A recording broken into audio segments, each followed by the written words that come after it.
तो जो हमारा सबसे पहला सबसे इम्पोर्टेंट चैप्टर है वो है द एड्रेस, क्योंकि the summer of beautiful white horse हमने पिछले क्लास में किया है।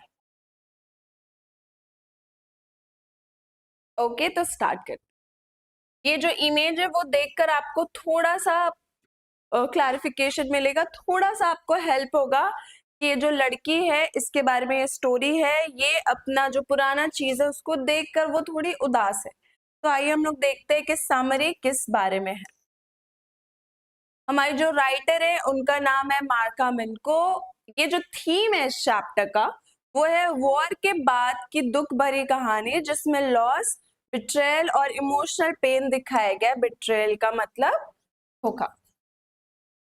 धोखा कैसे, अगर जिनको ये चैप्टर जिन्होंने पढ़ा होगा उनको पता होगा कि यहाँ पे जो हमारी राइटर है उनको क्या धोखा मिलता है। और जिन्होंने ये चैप्टर नहीं पढ़ा, आज उनका पहला दिन है, तो हम देखते हैं कि कैसे यहाँ पे बिट्रेयल की स्टोरी है। कहानी की शुरुआत कैसे होती है। एक लड़की जो हमारी नरेटर है, जो हमारी राइटर है, वॉर के बाद मार्कनी स्ट्रीट हाउस नंबर 46 जाती है। ये वाला जो एड्रेस है ये भी कभी कभी आपके एग्जाम में पूछता है। मार्कनी स्ट्रीट हाउस नंबर 41, 42, 43 या 46 क्या होगा आंसर। पर जाती है, उसकी माँ ने उसे ये एड्रेस दिया था वॉर के टाइम पे, जहां उनके घर का सामान रखा गया था। वॉर के टाइम पे क्या था कि जो हमारे मार्कम इनको है, जो हमारी नरेटर है, उनकी माँ अपनी एक पहचान वाली को अपना सारा इम्पोर्टेंट सामान, जरूरी सामान दे देती हैं और एक्सपेक्ट करते हैं, उम्मीद करते हैं कि जब ये युद्ध खत्म हो जाएगा तो जो हमारी राइटर हैं उनकी मम्मी वो जाकर सामान लेकर आएंगे। ठीक है। नेक्स्ट है फ्लैशबैक, माँ और मिसेस डॉर्लिंग्स। इस चैप्टर में जो मेन कैरेक्टर है वो है, पहले तो मिसेस डॉर्लिंग्स है और उनकी डॉटर है, और मिसेस एस है और उनकी डॉटर है। तो हमारी जो राइटर हैं, जो नरेटर है, उनकी मम्मी का नाम मिसेस एस है और जिनको उन्होंने सामान दिया था उनका नाम मिसेस डॉर्लिंग्स है। आइए स्टार्ट करते हैं। वॉर के टाइम नरेटर की माँ ने अपने वैल्यूएबल सामान, कटलरी, सिल्वरवेयर, टेबल क्लॉथ, सब कुछ एक जान पहचान वाली औरत मिसेस डॉर्लिंग्स को दे दिया था। मिसेस डॉर्लिंग बार बार आती थी और सामान ले जाती थी, ये कहकर कि मैं सेफ रखूंगी। जो मिसेस डॉर्लिंग है वो थोड़ी चालाक औरत है। वो बोलती है क्या मिसेस एस को कि लड़ाई जब खत्म हो जाएगा तो हम आपको सारा सामान लौटा देंगे, अभी के लिए आप हमको दे दो क्योंकि हम उसको सेफ रखेंगे। फिर क्या होता है, वॉर खत्म हो जाता है। ये हमारी नरेटर का फ्लैशबैक था, जब उसको याद आता है कि कैसे वो आई थी चालाक बनकर मेरे घर पे, मेरी मम्मी को कैसे कह रही थी कि सारा सामान दे दो। ये सारा होते हुए ना हमारे जो राइटर है, नरेटर, उन्होंने देखा था, इसीलिए वो हमें फ्लैशबैक का भी स्टोरी थोड़ा सा बता रही है। आगे पहला विजिट, डोर बंद। जब नरेटर वापस जाती है सामान लेने के लिए, मिसेस डॉर्लिंग उसे पहचानती नहीं है, वो बहुत रूड होती है और नरेटर को अंदर नहीं आने देती। इस स्टोरी का जो इम्पोर्टेंट क्वेश्चन है उसमें से एक ये भी है कि पहली बार दरवाजा किसने खोला था और हमारी जो नरेटर है वो कितने बार मिसेस डॉर्लिंग के घर पर गई थी। पहली बार में तो मिसेस डॉर्लिंग ने खोला, दूसरी बार अंदर जाकर उसने क्या देखा, इस बार मिसेस डॉर्लिंग घर पर नहीं होती है तो उसकी बेटी नरेटर को अंदर बुला लेती है। नरेटर देखती है, शॉक हो जाती है, उसकी माँ का सारा सामान अलग तरीके से यूज हो रहा होता है। जब भी मिसेस एस की बेटी जो हमारी नरेटर है वो अंदर जाती है ना, वो देखती है कि जितना सामान था उसका, जो पहले उसका हुआ करता था वॉर के पहले, जो मिसेस डॉर्लिंग उसको बहुत खराब तरीके से इस्तेमाल कर रही होती है। जो पूरा लिविंग रूम है उसको अपने घर का याद दिलाता है। इमोशनली टूटना, घर के सामान को देखकर नरेटर को कोई खुशी नहीं होती, उसे लगता है कि उसके यादों का कनेक्शन टूट गया है, ये सामान अब उसका नहीं रहा है। यहाँ पे नरेटर को ये फील होता है कि सामान से याद तो जुड़ा है पर बुरा याद भी जुड़ा है, क्योंकि अब उसको वो सामान देखकर खुशी नहीं हो रहा है, अब उसको ये सामान देखकर दुख हो रहा है कि अब उसकी मम्मी नहीं रही, जो ये सामान भरोसा करके अपनी एक पहचान वाली को, मिसेस डॉर्लिंग्स को दी होती है, तो इसीलिए थोड़ा इमोशनल है। लास्ट में क्या होता है, लेटिंग गो। लेटिंग गो का मतलब जो हमारी नरेटर है वो छोड़ देती है सामान, वो सोचती है सामान में क्या रखा है, वैसे भी तो हम एक रूम में रहते हैं, हम इतना सामान रखेंगे कहाँ। वो कुछ भी वापस नहीं लेती, वहां से जाते वक्त एड्रेस भी भूल जाती है, मतलब वो पास्ट को छोड़कर आगे बढ़ना चाहती है, मूव ऑन करना चाहती है। उसको लगता है अगर वो सारा सामान लेकर जबरदस्ती आ भी गई तो पास्ट उसका पीछा नहीं छोड़ेगा, उसको हमेशा याद आता रहेगा, जो दर्द है उसको वो फील होता रहेगा। इस चैप्टर में इंपॉर्टेंट पॉइंट्स क्या क्या है? वॉर में सिर्फ लोग नहीं आते और रिश्ते भी खो जाते हैं। मिसेस डॉर्लिंग्स का लालच दिखाता है कि वो मुसीबत में कैसे सेल्फिश हो गई। ऐसे तो कायदे से चाहिए था मिसेस डॉर्लिंग को कि उनकी पहचान वाली की बेटी है जो मतलब काफी उदास है वॉर के बाद, उनको सहानुभूति रखना चाहिए, लेकिन वो सेल्फिश हो गई। नरेटर की मैच्योरिटी, उसने डिसाइड किया कि उसका पास्ट उसका फ्यूचर नहीं बनेगा। इस स्टोरी का इमोशनल मैसेज क्या है? सामान से ज्यादा इंपॉर्टेंट होती है फीलिंग और कनेक्शन, जो कि मिसेस एस की बेटी को अब सामान से नहीं रहा, हमारे नरेटर को बिल्कुल ही फीलिंग नहीं रहा।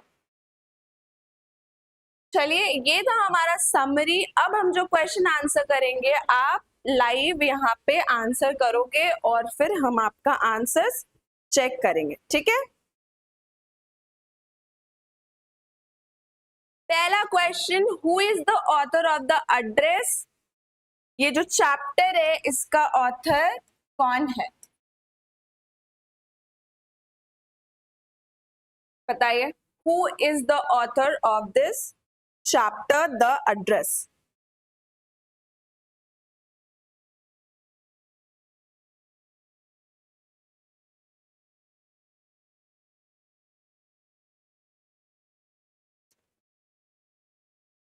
सी मत लिखिए, नाम लिखिए। नाम क्या है? आपको एग्जाम में सी याद नहीं रहेगा, अगर आप नाम रिपीट करोगे तो आपको दोबारा पढ़ने की भी जरूरत नहीं होगी। Very good, very good Tanya, very good Shreya. मार्गा मिनको हमारी इस स्टोरी की राइटर है। गुड, नेक्स्ट देखते हैं। नेक्स्ट क्वेश्चन है, why did the narrator go to Mrs Dorling's house? जो नरेटर है वो मिसेस डॉर्लिंग के घर क्यों गई रहती हैं?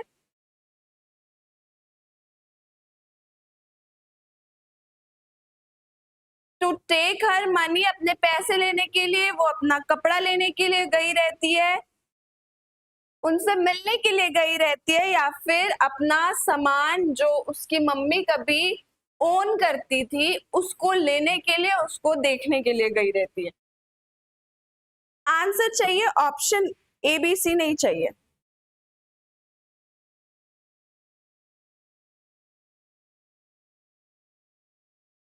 ठीक है, मार्गा मिनको हमारी राइटर है, और जो हमारी पोएट है, जो हमारी राइटर है, वो अपना सामान लेने के लिए, सामान देखने के लिए मिसेस एस के घर गई रहती है। ये काफी इंपॉर्टेंट क्वेश्चंस है, एग्जाम में हो सकता है। देखिए, आप लोगों को तो पता है कि हमारा 5 मार्क्स पैसेज से आ रहा है, ठीक है? 10 5 मार्क्स आपका नोट मेकिंग, समरी, लेटर, ये सारा का एमसीक्यू है। 5 मार्क्स का आपका ग्रामर रहेगा, बाकी का जो भी वैल्यू है हमारा लिटरेचर का ही है, इसलिए हम लोगों को थोड़ा ध्यान देना होगा। What was the address of Mrs. Darling's home? पहले आपको बताया था कि आपको याद रखना है house number 46 Markovnikov street. What does the word acquaintance mean? आपके पास टाइम नहीं कि आप चैप्टर पढ़ो, बट उसमें से एक वर्ड है जो बहुत बार यूज हुआ है और ये बहुत इंपॉर्टेंट है, पहले भी एग्जाम में आया है। इसका अक्वेंटेंस का मतलब क्या होता है? जान पहचान वाला, नोन वन। इसका मतलब होता है जान पहचान वाला। तो जो मिसेस डॉर्लिंग्स है वो मिसेस एस की जान पहचान वाली रहती है।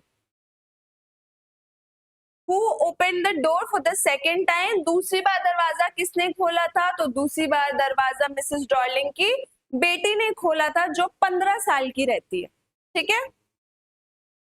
ये था हमारा चैप्टर द एड्रेस। अब जो हम चैप्टर करने वाले हैं, फटाफट करने वाले हैं, वो है मदर्स डे। मदर्स डे में एक फैमिली की स्टोरी है। ये हमारी मिसेस पियर्सन है, उनकी बेटी है, उनका हस्बैंड और उनका बेटा है। ये स्टोरी बेसिकली हम कैसे हमारी माँ इतना काम करती है बट कभी कभी हम उनको अप्रिशिएट नहीं करते, कभी कभी हम उनका तारीफ नहीं करते। ये स्टोरी बेसिकली एक फनी वे में हमें दिखाया गया है कि हम कैसे कभी कभी अपनी मम्मी का जो करना है उसको इग्नोर कर देते हैं, बिना मतलब का गुस्सा करते हैं, ये खाने में अच्छा नहीं लग रहा, वो नहीं लग रहा, बट हम लोग उनका एफर्ट्स नहीं देखते। ये 4 कैरेक्टर है, डोरिस, उनकी बेटी, साइरल, जॉर्ज और एनी पियर्सन। एक और इम्पोर्टेंट कैरेक्टर है मिसेस फिजिकल, जो नेबर रहती है। आगे देखते हैं। राइटर है जेबी प्रिस्ली। ये थीम क्या है? माँ की रिस्पेक्ट, उनकी वैल्यू और फैमिली के अंदर इक्वालिटी का मैसेज के बारे में है।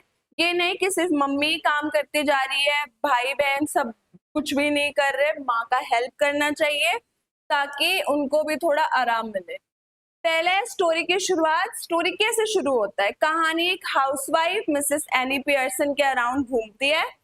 वो बहुत मेहनती और प्यारी है, लेकिन उसकी फैमिली, उसका हस्बैंड जॉर्ज, बेटी डोरिस और बेटा साइरल उसको बहुत लाइटली लेते हैं। मतलब वो दिन भर काम करते रहते हैं बट उनको कोई फर्क नहीं पड़ता, कोई भी उसकी हेल्प नहीं करता, सब उससे काम करवाते हैं और खुद ऐश करते हैं। ट्विस्ट क्या आता है? रोल एक्सचेंज होता है। कैसे? मिसेस पियर्सन की friend and neighbour Mrs physical एक फॉर्च्यून टेलर होती है जो स्ट्रॉन्ग और कॉन्फिडेंट होती है। एग्जाम में क्वेश्चन आता है कि मिसेस फिजिकल जो उनकी नेबर है उनका नेचर कैसा है, तो उनका नेचर स्ट्रॉन्ग और कॉन्फिडेंट है। और फॉर्च्यून टेलर का मतलब जो हमारा भविष्य बताती है कि क्या होगा, कैसा होगा। वो सजेस्ट करती है कि दोनों अपनी पर्सनालिटी स्विच कर लें। जादू के जरिए से उनको काला जादू आता था ताकि पियर्सन फैमिली को उसकी माँ का वैल्यू समझ आए, क्योंकि हमारे मिसेस फिजिकल जो है वो कॉन्फिडेंट और स्ट्रॉन्ग है। थर्ड पार्ट में क्या होता है? मिसेस फिजिकल बन जाती है मिसेस पियर्सन, दोनों का अदला बदली हो जाता है। ओके, अब घर में एक नई बोल्ड और स्ट्रॉन्ग मिसेस पियर्सन आती है। एक्चुअली मिसेस फिजिकल इनसाइड हर बॉडी, यानी मिसेस पियर्सन के शरीर में मिसेस फिजिकल रहती है। यही तो जादू हुआ रहता है, दोनों एक्सचेंज हो जाती हैं। वो सबको क्लियरली बोलती है मैं कोई सर्वेंट नहीं हूँ, मैं कोई नौकर नहीं हूँ।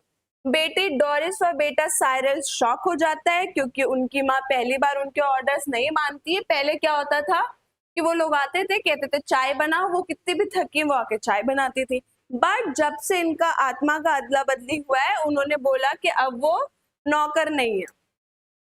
हस्बैंड जॉर्ज भी घबरा जाता है जब मिसेस पियर्सन उसकी क्लब जाने की प्लानिंग को इग्नोर कर देती है। फैमिली के नजर में क्या बदलाव आता है? धीरे धीरे सब मेंबर्स रियलाइज करते हैं उनकी माँ की भी एक लाइफ है, क्योंकि स्टोरी में बहुत बार मिसेस पियर्सन ने ये बोला है कि भाई मेरा भी अपना लाइफ है, तुम लोग निकल जाते हो, घर आते हो, खाना मांगते हो, सो जाते हो, फिर अगले दिन निकल जाते हो, पर मेरा भी तो कुछ लाइफ है। वो भी रिस्पेक्ट और कंफर्ट डिजर्व करती है। सब अपोलोजाइज करते हैं और माँ से प्यार से बात करने लगते हैं। लास्ट में स्टोरी का हैप्पी एंडिंग है। कैसे? मिसेस फिजिकल और मिसेस पियर्सन अपनी बॉडी को वापस से स्विच कर लेती हैं। अब मिसेस पियर्सन डिसाइड करती है कि वो अपने लिए भी टाइम निकालेगी और फैमिली उसकी हेल्प करेगी। ठीक है, एंड ऑफ द स्टोरी में फैमिली मेंबर्स को समझ आ जाता है कि उन्होंने जो किया वो थोड़ा खराब था, उनकी माँ का भी लाइफ है, उनको ध्यान देना चाहिए। इंपॉर्टेंट पॉइंट बिल्कुल आपके लिए, रिस्पेक्ट योर मदर। वो सिर्फ घर का काम करने वाली नहीं है, वो भी एक इंसान है। सेल्फ वर्थ और कॉन्फिडेंस। स्टोरी ये सिखाती है कि माँ को भी अपनी इंपॉर्टेंस समझनी चाहिए।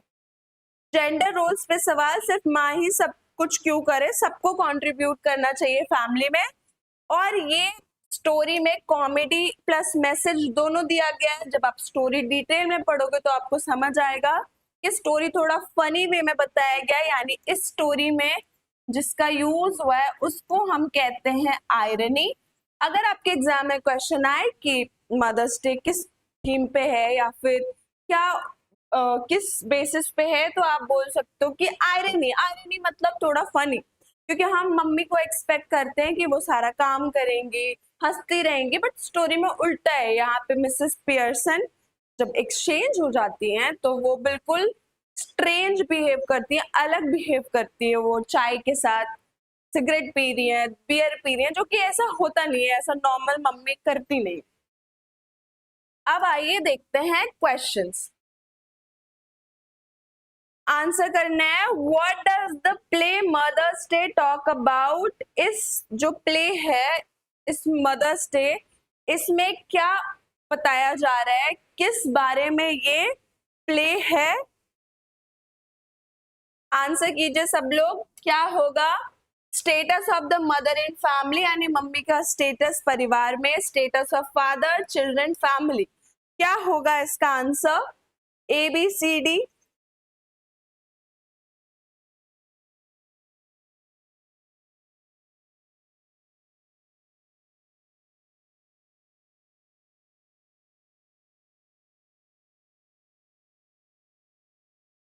Status of the mother in the family, status of father in the family. सबसे पहले आंसर किया है चंचल कुमार ने ए। वेरी गुड चंचल, इसका आंसर होगा A, status of mother in family. ये मैं तो आनंद, आप डी क्यों बोल रहे हैं? Status of family in the society के बारे में बात नहीं हुआ, सिर्फ और सिर्फ मदर के बारे में बात हो रहा है। ओके,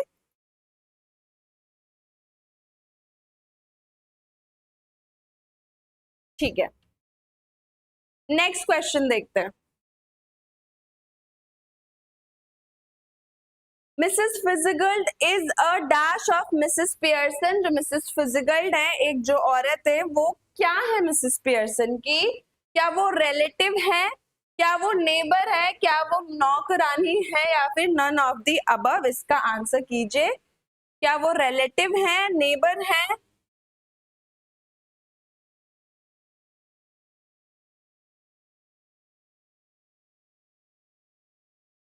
क्वेश्चन नंबर 2 का बी सबसे पहले आंसर किया श्रेया रानी। वेरी गुड, वो नेबर रहती है, उनकी पड़ोसी रहती है। ठीक है,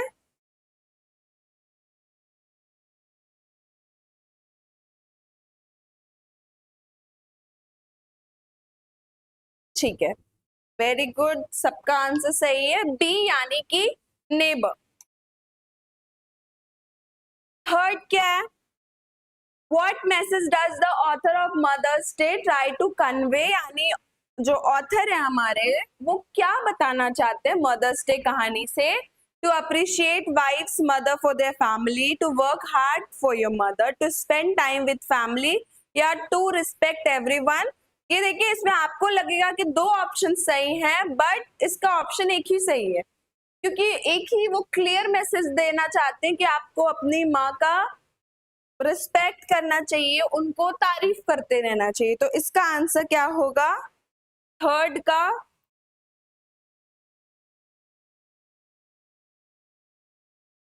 वेरी गुड तान्या, थर्ड का आंसर होगा A, to appreciate wife's mother for their work. मतलब हम लोगों को तारीफ करना चाहिए, कि थैंक यू बोलना चाहिए, कि थैंक यू आपने जो भी हमारे लिए किया। थर्ड का डी नहीं होगा। वैसे तो हमें करना चाहिए, हमें सबका रिस्पेक्ट करना चाहिए, पर मदर्स डे हमारा सिर्फ मम्मी के बारे में। ठीक है, नेक्स्ट क्वेश्चन है, हाउ वाज मिसेस फिजिगल्ड? मिसेस फिजिगल्ड कैसी थी? उनके मतलब उनका नेचर के बारे में आपको बताना है। वरिड लुकिंग, बहुत परेशान दिखती थी वो हर वक्त। डोमिनेंट थी, यानी किसी के ऊपर भी भाई उनको कोई दबा नहीं सकता था, वो लीडर थी, वो किसी के ऊपर भी चढ़ सकती थी। स्ट्रॉन्ग एंड असर्टिव, यानी बहुत स्ट्रॉन्ग थी। कॉन्फिडेंट थी, पॉजिटिव थी, या बोथ बी एंड सी? हाँ आहिर, आपने भी बताया, हो सकता है आपका मिस हो गया होगा आंसर। इसका आंसर क्या होगा? सी क्यों कर रहे हैं सब लोग?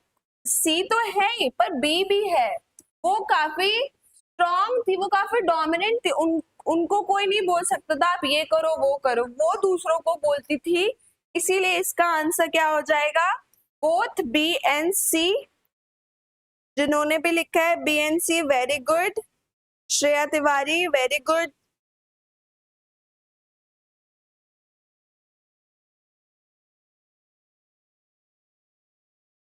गुड,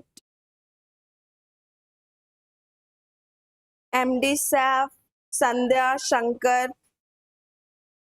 चलिए, आप लोगों को चैप्टर समझ आ रहा है, इसका मतलब है कल एग्जाम बहुत अच्छा जाने वाला है। नेक्स्ट जो हम चैप्टर आ रहे हैं, आप इमेज से गेस करो वो कौन सा चैप्टर है, फिर हम आगे बढ़ते हैं।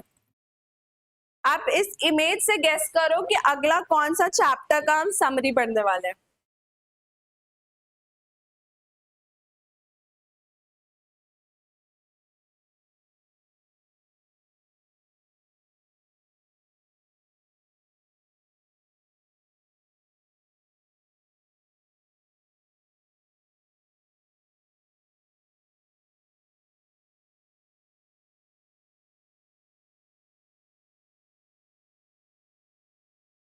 हमारा जो नेक्स्ट चैप्टर है वो इमेज से ही पता चल रहा है कि वो बर्थ नाम का एक चैप्टर है, उसके बारे में है। ठीक है, बर्थ बाय एजे क्रॉनिन।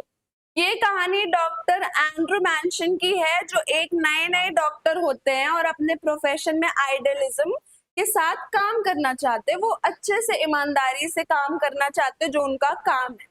ठीक है, यानी क्वेश्चन सबसे इंपॉर्टेंट कि एंड्रू मैंशन का जॉब क्या रहता है, तो वो डॉक्टर है। एग्जाम में क्वेश्चन बिल्कुल डायरेक्ट आता है कि एंड्रू मैंशन का प्रोफेशन क्या है, तो आंसर होगा डॉक्टर।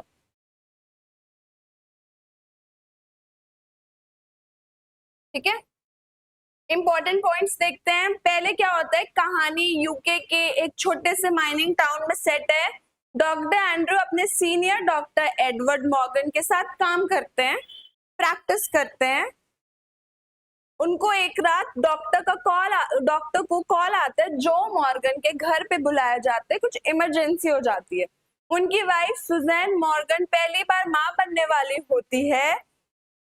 तीसरा डिलीवरी सीन है। डिलीवरी बहुत ही टफ होता है, बहुत देर के बाद बेबी का बर्थ होता है, लेकिन बेबी लाइफलेस डेड पैदा होता है, यानी मरा हुआ पैदा होता है, उसका सांस नहीं चल रहा होता है। सुजैन मॉर्गन भी बहुत ज्यादा ही वीक हो जाती है। क्यों? क्योंकि ये जो कपल है, जो और सुजैन, उनको 20 साल के बाद पहला बच्चा हो रहा था, तो वो काफी नर्वस थे, काफी खुश भी होंगे, बट उनको ज्यादा डर लग रहा था कि पता नहीं बच्चा और माँ बचेंगे कि नहीं बचेंगे। तो वैसे ही सुजैन जो है हमारी, वो काफी वीक रहती है। क्रिटिकल डिसीजन, डॉक्टर एंड्रू पहले मदर की जान बचाते हैं, उनको इंजेक्शन देते हैं, उनको केयर देते हैं, फिर वो डिसाइड करते हैं कि बेबी को भी बचाना चाहिए। वो बच्चे को कैसे बचाते हैं, ये बहुत ही ज्यादा इंटरेस्टिंग और बहुत ज्यादा इंपॉर्टेंट है कि वो बच्चे को, जो बच्चा रहता है ना, वो बिल्कुल मरा हुआ ब्लू लाइफलेस पैदा होता है, वो उसको ठंडे पानी और गर्म पानी में डुबो डुबो कर 20 मिनट 30 मिनट तक वो ऐसा करते हैं, और फिर जाके वो बच्चा सांस लेता है। Andrew artificial respiration, warm water और कोल्ड वाटर टॉवल रब का यूज करके उसे रिवाइव करने की कोशिश करते हैं। ये बहुत इंपॉर्टेंट है कि उन्होंने उस बच्चे को कैसे बचाया था। उन्होंने ठंडा पानी, गर्म पानी और टॉवल की हेल्प से उस बच्चे को बचाया था। बहुत मेहनत के बाद बेबी फाइनली ब्रीथ करना शुरू करता है। एंड्रू को इस पोजीशन में बहुत खुशी मिलती है। एंड्रू को मेंटल और इमोशनल सेटिस्फैक्शन मिलता है। ये उनके करियर का एक टर्निंग पॉइंट बन जाता है, क्योंकि कोई भी डॉक्टर, बिल्कुल जो नया नया डॉक्टर बना है, वो कुछ ऐसा क्रिटिकल केस सॉल्व करता है, तो उसका करियर बहुत अच्छा जाने वाला है, ये सब समझ जाएंगे। ये उसके करियर का एक टर्निंग पॉइंट बन जाता है। पहली बार उसे अपने प्रोफेशन की रियल वैल्यू और रिस्पॉन्सिबिलिटी का एहसास होता है कि वो एक डॉक्टर है। ऐसे हम डॉक्टर को भगवान नहीं बोलते, इसने वो कर दिखाया होता है। एक डॉक्टर का काम सिर्फ मेडिसिन देना नहीं होता है, बल्कि पेशेंस, डेडिकेशन और विल पावर दिखाना होता है। Where there is life there is hope, humanity और कमिटमेंट से इम्पॉसिबल को भी पॉसिबल बनाया जा सकता है। ये था हमारा चैप्टर बर्थ। इसमें इंपॉर्टेंट क्या था, एंड्रू मैंशन जो डॉक्टर रहते हैं बाय प्रोफेशन, वो जो मॉर्गन और सुजन मॉर्गन के बच्चे का डिलीवरी के लिए जाते हैं। दोनों 20 साल के बाद बच्चा कर रहे होते हैं, और बच्चा लाइफलेस पैदा होता है, मरा हुआ पैदा होता है, और वो एक बीमारी से जूझ रहा होता है। ये डॉक्टर एंड्रू समझ जाते हैं। वो बीमारी का नाम क्वेश्चन नंबर 5 में है सॉरी 6 में है, व्हाट इज एस्फिक्सिया पैलिडिया। ये एक बीमारी है जो छोटे बच्चे को हुआ रहता है, जहाँ पे वो बच्चा का जो लंग्स है, जो हार्ट है, वो सही से काम नहीं कर रहा होता है, इसीलिए उनको वो आर्टिफिशियल रेस्पिरेशन वाला काम करना होता है। ठीक है, आइए इंपॉर्टेंट क्वेश्चंस देखते हैं। Question number 1, what was the address of जो मॉर्गन हाउस। हो सकता है इस चैप्टर में इनका भी एड्रेस आ जाए, अगर क्वेश्चन पेपर को टफ सेट करना हो तो। उनका एड्रेस क्या था? नंबर 12 ब्लैनिया terrace. Which novel is the story birth extracted from. जो हमारा नॉवेल, कौन सा नॉवेल था उससे ये बर्थ का जो पार्ट है वो चुराया गया है। The story birth is extracted from AJ Cronin novel the citadel. ये है रियल नॉवेल जिससे जो बर्थ वाला पार्ट है वो आपके बुक में लाया गया है। Who is the main character of the story? Dr. Andrew Manson, a young medical professional, इस स्टोरी के मेन कैरेक्टर हैं। Who was old woman? जब भी वो रूम में एंटर करते ना, आपने ऊपर पिक्चर में भी देखा हुआ कि बच्चा है, उसकी माँ है, डॉक्टर और एक बूढ़ी औरत होती है। वो बूढ़ी औरत कौन होती है? वो सुजैन मॉर्गन की मम्मी होती है। What is the meaning of idyllic? Idyllic का मतलब होता है very pleasant, यानी बहुत ज्यादा अच्छा, बहुत ज्यादा सुहाना, बहुत ज्यादा प्यारा। What is asphyxia pallidea? ये एक बीमारी है, डिसऑर्डर है, lack of oxygen and high concentration of CO2 in the blood की वजह से ये बीमारी होता है। इसी बीमारी से वो बच्चा जूझ रहा होता है। आप ध्यान से बीमारी का नाम देख लो, क्या पता एग्जाम में आ जाए कि वो बच्चे को कौन सा बीमारी था, या डॉक्टर एंड्रयू कौन सा बीमारी समझकर उनका इलाज करता है। हाँ संदीप, इस चैप्टर से क्वेश्चन आता है। इस चैप्टर से क्या क्वेश्चन आता है कि डॉक्टर एंड्रयू जो है, एंड्रयू मैंशन, उनका क्या रहता है, कौन सा प्रोफेशन रहता है, या फिर कभी कभी क्वेश्चन आ जाता है कि बच्चा कौन से बीमारी से जूझ रहा होता है, एंड्रयू को क्या पता लगता है। कभी कभी क्वेश्चन आ जाता है कि डॉक्टर एंड्रयू ने उस बच्चे को कैसे बचाया। ठीक है,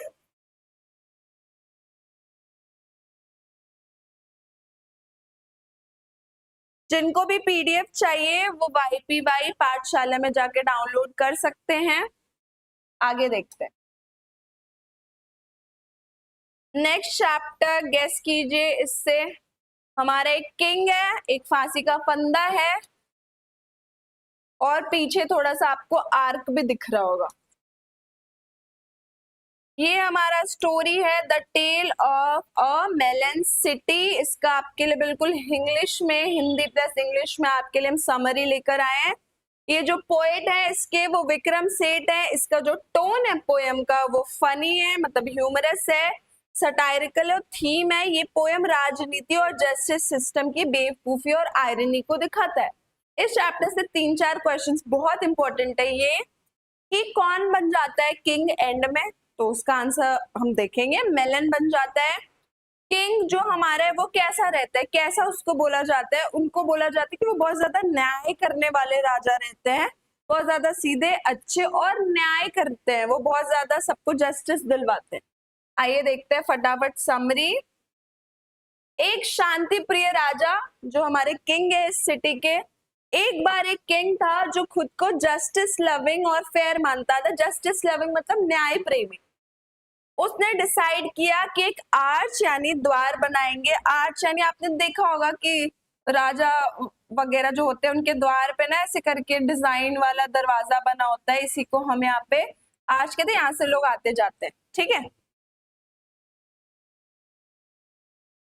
आर्च बन गया, पर प्रॉब्लम हुआ क्या? जब आर्च बना और राजा उसके नीचे से गुजरा तो आर्च उसके सर से टकरा गया। राजा गुस्सा हो गया, बोला ये तो इंसल्ट है, इसके लिए कोई रिस्पॉन्सिबल है। क्या होता है कि वो आर्च ना बहुत नीचे बन जाता है, तो जब वो राजा गुजरता है ना तो उसका जो क्राउन है ना, ताज, वो गिर जाता है नीचे।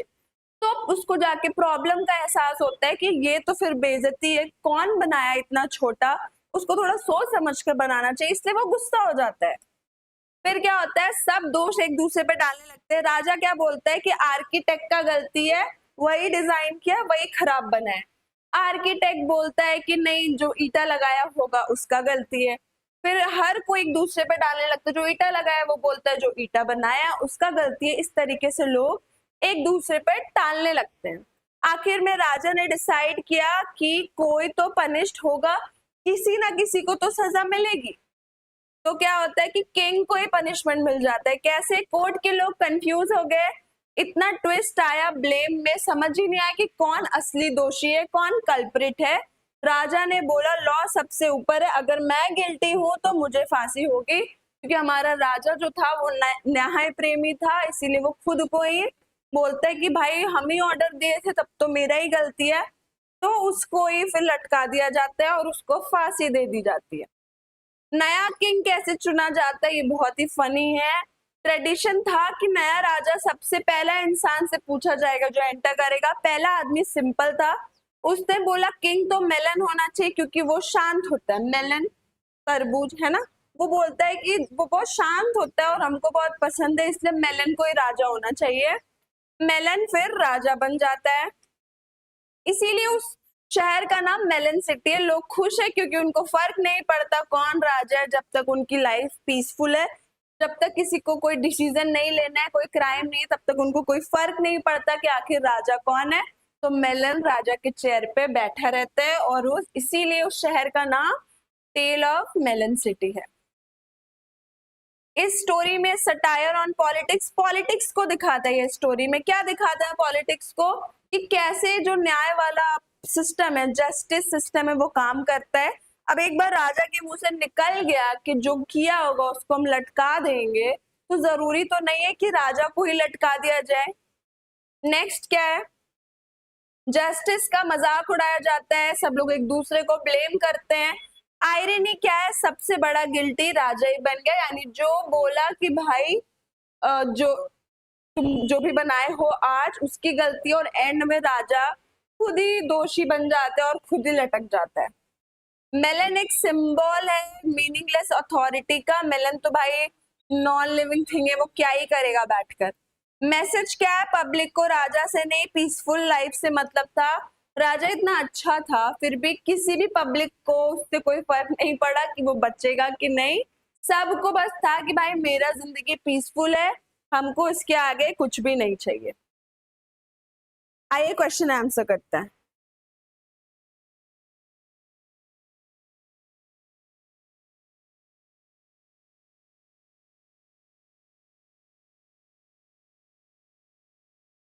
What did the king order to be constructed? King क्या ऑर्डर देते हैं बनाने के लिए?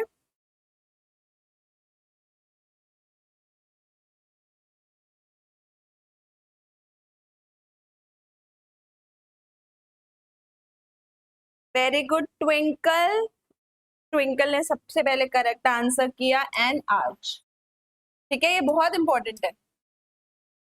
नेक्स्ट है, why did the Kings crown fall? जो राजा है उनका जो क्राउन है वो कैसे गिर जाता है, क्यों गिर जाता है?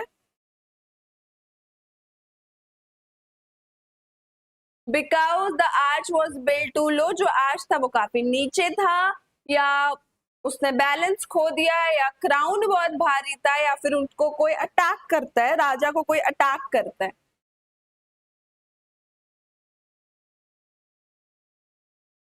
वेरी गुड जिया स्टडी सेंटर, 2 का ए, तान्या 2 का ए, वेरी गुड। बाजीगर टाइप भी सही आंसर कर रहे हैं कि 2 का ए होगा, क्योंकि जो हमारा आर्च है वो काफी नीचे रहता है। Farhan, Sandhya, very good. Okay, third question देखते हैं। What order did the king give after the incident? जब भी उनका जो क्राउन है वो गिर जाता है तो वो क्या ऑर्डर देते हैं लोगों को? He ordered workman to be hanged. He ordered to hang the chief. He ordered to summon the architect. या फिर he ordered to gather all people. क्या होगा इसका आंसर?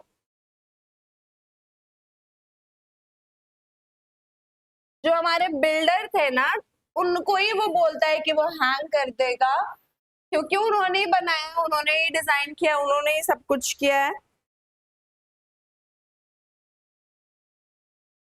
ठीक है, गुड।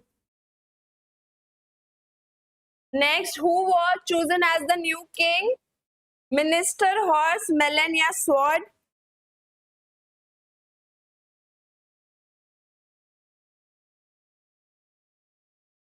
मेलन। फोर्थ का होगा सी। बी क्यों कर रहे हो, हॉर्स तो नहीं है। नेक्स्ट है what is the genre of the tale of a melon city? कैसा रहता है ये? ह्यूमरस और आयरॉनिकल रहता है, यानी बोथ बी एंड सी। चलिए नेक्स्ट चैप्टर हॉर्नबिल का है। We are not afraid to die if we can all be together. यहाँ पे हमारा स्नैपशॉट का सारा चैप्टर खत्म हो गया। Summer of beautiful white horse हमने किया है पिछले क्लास में, आप वीडियो देख सकते हैं जाकर। उस स्टोरी में भी जितने भी इंपॉर्टेंट पॉइंट्स थे उस वीडियोस में आप जाकर देख सकते हैं। स्नैपशॉट यहाँ पे हमारा कंप्लीट हो गया है, सारा चैप्टर सारे इंपॉर्टेंट क्वेश्चन हम आपको बता दिए हैं। अब हम फटाफट हॉर्नबिल का देख लेते हैं। जितने भी इंपॉर्टेंट पॉइंट्स है सिर्फ हम आपको वही शेयर करेंगे, ठीक है। ये देखिए, ये इमेज है, बेटा है, बेटी है, पापा मम्मी, ये लोग क्या करते हैं, ये लोग सेल करने निकल जाते हैं, घूमने निकल जाते हैं शिप पे। इस स्टोरी में क्या इंपॉर्टेंट है, शिप का नाम क्या है, शिप कितना बड़ा रहता है, कौन कौन जाता है उस ट्रिप पे, उस यात्रा पे कौन कौन जाता है, यही कुछ 2-3 इंपॉर्टेंट क्वेश्चन है। थीम क्या है, करेज यानी हिम्मत, होप, टीम वर्क और सर्वाइवल। कहानी की शुरुआत, एक ब्रिटिश कपल गॉर्डन कुक और उनकी वाइफ मैरी अपने 2 बच्चे जॉनथन और सुजैन के साथ वर्ल्ड टूर पर निकलते हैं बाय सी यानी समुद्र के रास्ते से। उनकी बोट का नाम है वेव वॉकर, खुद बनाई गई है, ये एक स्ट्रॉन्ग शिप है। और एग्जाम में क्वेश्चन आते हैं कि वो कितना लंबा है, तो वो 23 मीटर लंबा है, ठीक है। फिर क्या होता है, वो लोग बड़े आराम से जुलाई में अपना ट्रिप स्टार्ट करते हैं 16 साल के प्रैक्टिस के बाद। ये देखो क्या इंपॉर्टेंट है, कितने साल के प्रैक्टिस के बाद, तो 16 साल के प्रैक्टिस के बाद वो लोग अपना वोयाज यानी यात्रा स्टार्ट करते हैं। और शिप 23 मीटर लंबा रहता है। 25 दिसंबर तक सब स्मूथ होता है, लेकिन 2 जनवरी को एक ह्यूज स्टॉर्म आता है in the southern Indian ocean. अब तक जुलाई से लेके अब तक वो लोग ठीक से चल रहे होते हैं, लेकिन जैसे ही वो इंडियन ओशन पहुंचते हैं 2 जनवरी को मौसम बिगड़ जाता है, बहुत ऊंचा ऊंचा वेव्स आने लगता है और उनका जो शिप है वेव वॉकर उससे ऐसे करके टकरा जाता है और वो गिर जाता है, ठीक है। वेव्स 15 मीटर तक बड़ी होती है, बोट डैमेज हो जाता है, ग्लास टूट जाता है और वाटर अंदर घुस जाता है बोट के अंदर, शिप के अंदर। आपको पता है कि अगर कोई भी नाव के अंदर पानी घुस जाए तो क्या होता है, नाव डूबने लगता है ना। यहाँ पे उनका करेज और टीम वर्क यानी हिम्मत दिखाया जाता है। गॉर्डन इंजर्ड होता है, बट जो हमारा राइटर है गॉर्डन कुक, जिनके बारे में स्टोरी है, वो उनको काफी चोट आ जाती है, लेकिन वो पहले तो सोचते हैं कि भाई अब हम मर गए, क्योंकि उन मर ही जाएंगे, क्योंकि उनके पेट में चोट लग जाता है, उनका जो पसली वसली है सब टूट जाता है। वो सोचते हैं कि अब तो वो नहीं बच पाएंगे, बट वो दूर से अपनी वाइफ मैरी को वो हैंडल संभालते हुए देखते हैं, वो जो शिप का होता है ना स्टेयरिंग के जैसा, उसको वो संभालते हुए देखते हैं, तो उनको होप आता है कि अरे ये अभी जिंदा है, इनको हमको बचाना है, क्योंकि मेरा रिस्पॉन्सिबिलिटी है इनको बचाना। मैरी पंप चला रही होती है, बच्चे बहुत शांत रहते हैं। बिल और लैरी, बहुत इंपॉर्टेंट है कि 2 लोग कौन, लैरी और हर्ब, जो 2 क्रूमैन रहते हैं, लैरी और हर्ब नाम है उनका, ठीक है। हर्ब और लैरी क्रू मेंबर होते हैं, वो हेल्प करते हैं, बोट ऑलमोस्ट डूबने वाली होती है बट सब मिलकर उसको संभाल लेते हैं। सुजैन के हेड में डीप कट हो जाता है, इन्फेक्शन हो जाता है। जॉनथन कहता है we are not afraid to die. ये लाइन बहुत इंपॉर्टेंट है कि किसने बोला था कि we are not afraid to die, तो जॉनथन उनका बेटा बोला था कि हम लोग तब तक नहीं मरने से डरते हैं जब तक हम लोग सब लोग साथ हो। और किसके सर पे गहरा चोट होता है, तो सुजैन जो उसकी बेटी है उसके सर पे एक गहरा चोट होता है, ठीक है। 6 जनवरी को लैंड दिखता है इले एम्स्टर्डम। क्या होता है कि वो लोग 2 जनवरी से लेके 5 तक बहुत स्ट्रगल कर रहे होते हैं, आपस में बहुत परेशान रहते हैं। फिर उनको जाकर 6 तारीख को एक इले एम्स्टर्डम नाम का एक आइलैंड मिलता है, जिसमें वो लोग दूर से जब शिप से आइलैंड देखते तो ये लोग बहुत पॉजिटिव फील करते हैं, बहुत खुश रहते हैं कि अब इनका जान बच गया। तो ये आइलैंड का नाम है इले एम्स्टर्डम। सब सेफ रहते हैं, इनका बहुत डरावना जर्नी है। बातें इंपॉर्टेंट पॉइंट देखते हैं। Survival story of a family, courage के बारे में दिखाता है, डिटर्मिनेशन, डिटर्मिनेशन मतलब एक दूसरे के लिए वो लोग कितना, मतलब बच्चे को चोट लग गया बट वो अपने पापा को नहीं दिखा रही है, बेटा उनको मोटिवेट कर रहे हैं कि अब हम मरने से भी नहीं डरते अगर आप लोग मेरे साथ हो तो। इवन चिल्ड्रन शो ब्रेवरी, बच्चे भी यहाँ पे बहुत ज्यादा बहादुरी दिखाए। टीम वर्क बहुत ज्यादा इंपॉर्टेंट था इस चैप्टर में। टाइटल का मीनिंग था डर तो था, लेकिन अगर सब साथ हैं तो कुछ भी मुमकिन है। क्वेश्चन नंबर 1 है, कौन सा बोट का नाम क्या था? ये देखिए बहुत इंपॉर्टेंट है, मतलब बहुत इंपॉर्टेंट है ये question.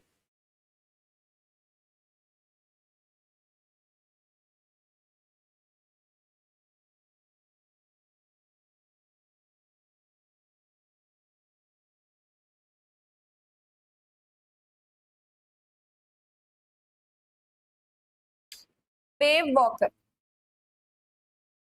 Very good.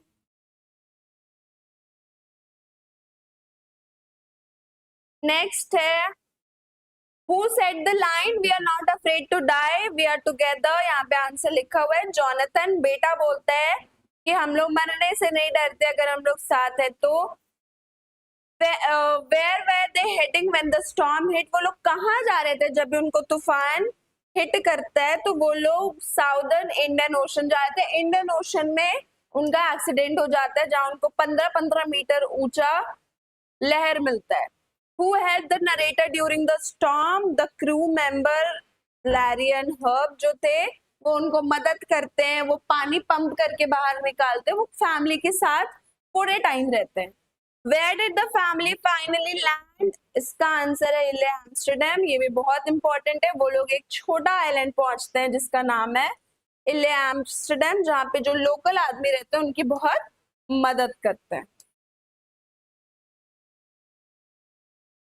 Next chapter, image देखकर बताओ क्या लग रहा है, कौन सा चैप्टर है? सब लोग फटाफट।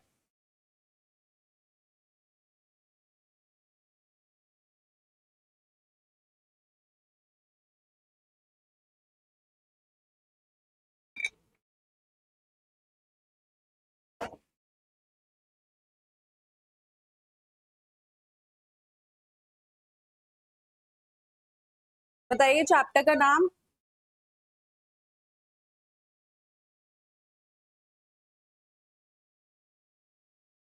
टुट, आशीष कुमार यहाँ पे कमेंट करे टुट। चैप्टर का पूरा नाम आप थोड़ा भी बुक में देख के, MD Saif, very good, discovering the saga country. ठीक है, ये चैप्टर से 3-4 क्वेश्चन जो इम्पोर्टेंट है वो हम आपको बता देंगे। एक वीडियो में क्या हुआ था कि when was the body found, कब बॉडी मिला था? तो आंसर है 1922। गलती से 1992 कर दिए। थोड़ा थोड़ा मिस्टेक्स आप लोग देख लेना, इस वीडियो में हम वो करेक्ट कर देंगे। ठीक है, स्टार्ट करें चैप्टर। ठीक है फरहान अख्तर, आंसर्स नहीं देख, अगर आप प्रैक्टिस कर रहे हो, अगर आपको लग रहा है कि आंसर सही है तो आप समझ जाओ कि अब आपको बुक खोलने की जरूरत नहीं है, कल का एग्जाम बहुत अच्छा जाने वाला है। AR विलियम्स ने ये स्टोरी लिखा है, mystery science history modern technology पे हमारा ये चैप्टर है।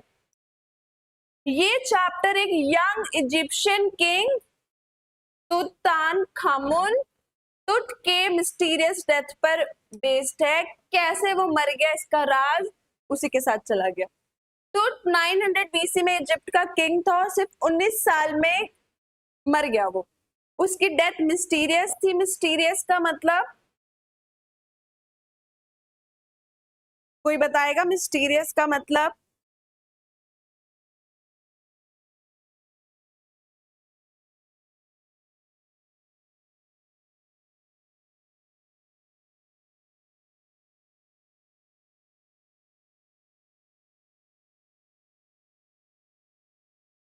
मिस्टीरियस का मतलब रहस्यमय।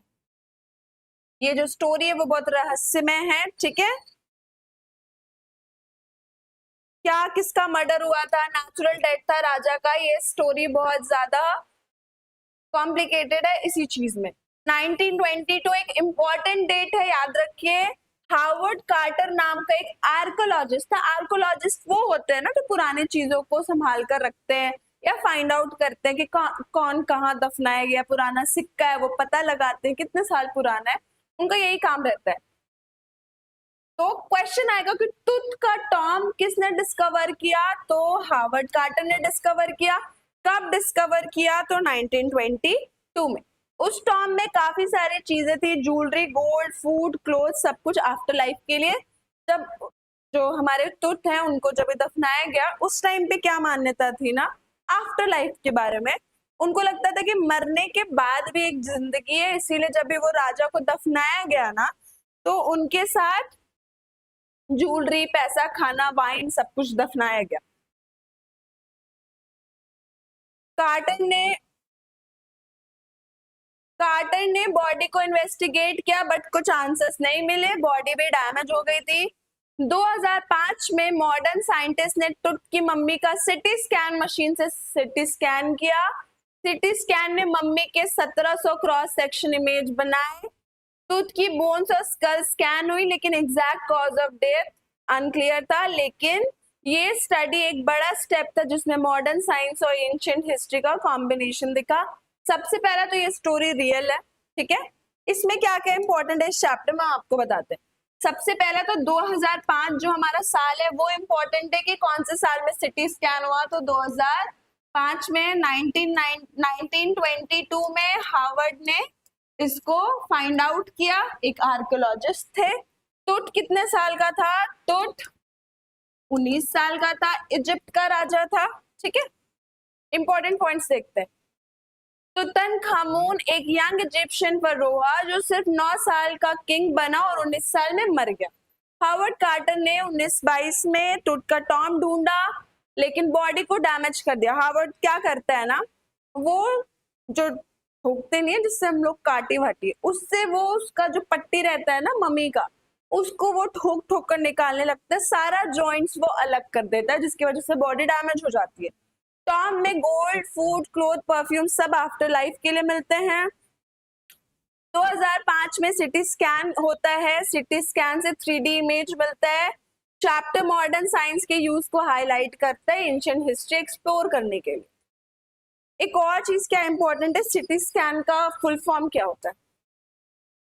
चलिए इसमें आंसर्स दिया हुआ है, चलिए यहाँ से बताइए। Who was Tutankhamun, Egyptian priest, British explorer, a young Egyptian pharaoh या साइंटिस्ट। प्रीस्ट का मतलब होता है ना जो पूजा करते हैं, ठीक है। तो आंसर्स ध्यान से देखकर कीजिए, ऐसे आंसर्स आपको दिख ही रहे, इसलिए टाइम वेस्ट ना करते हुए हम आपको बता देते हैं कि इसका आंसर है सी। हु डिस्कवर्ड टूथस्टॉर्म, बहुत इजी है और बहुत इंपॉर्टेंट है, हार्वर्ड कार्टर। कभी कभी क्या होता है कि हम बहुत सारे चैप्टर्स में इंपॉर्टेंट नाम याद रखते हैं ना तो कंफ्यूज हो जाते हैं, इसलिए हार्वर्ड कार्टर का नाम याद बिल्कुल रखना है, ठीक है, बहुत इंपॉर्टेंट है। ये एक आर्कियोलॉजिस्ट थे।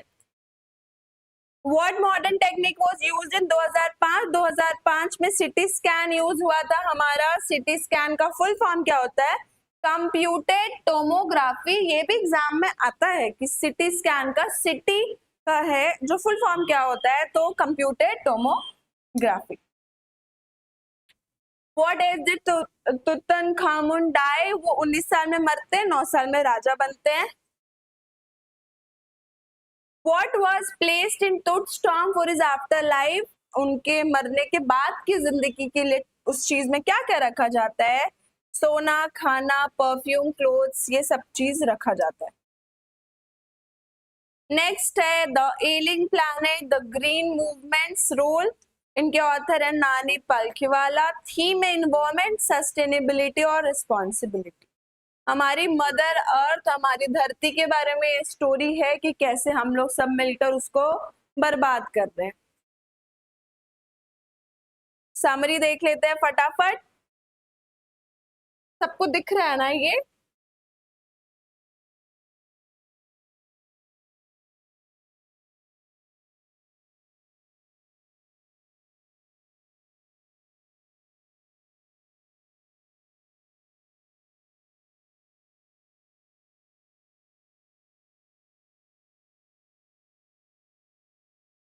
ओके, ये चैप्टर हमें अर्थ अर्थ की हेल्थ के बारे में बताता है कि कैसे हमारी धरती बीमार हो चुकी है।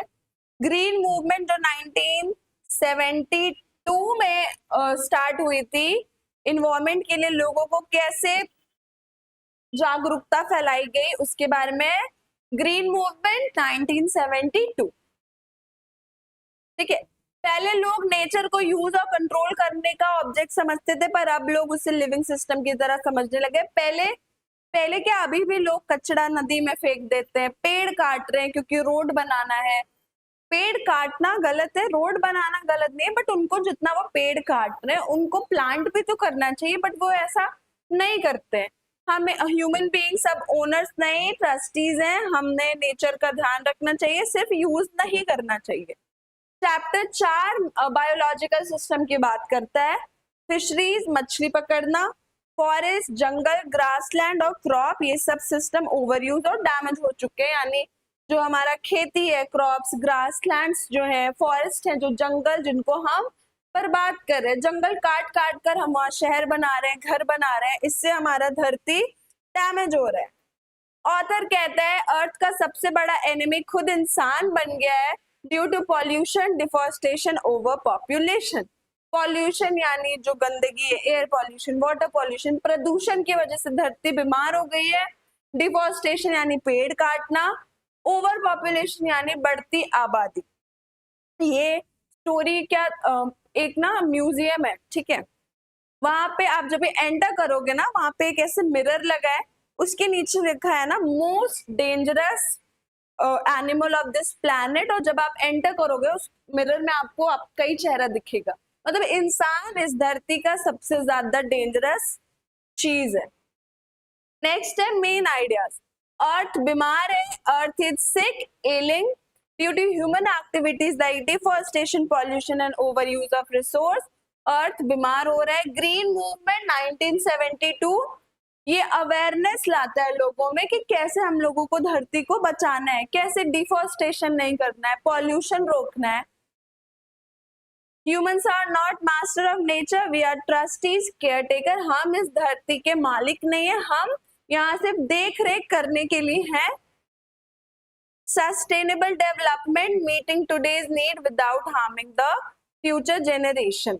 बिना कुछ फ्यूचर का बिगाड़े हमें कैसे हम सारे चीजों का उपयोग कर सकते हैं, ये स्टोरी बेसिकली उसी के बारे में।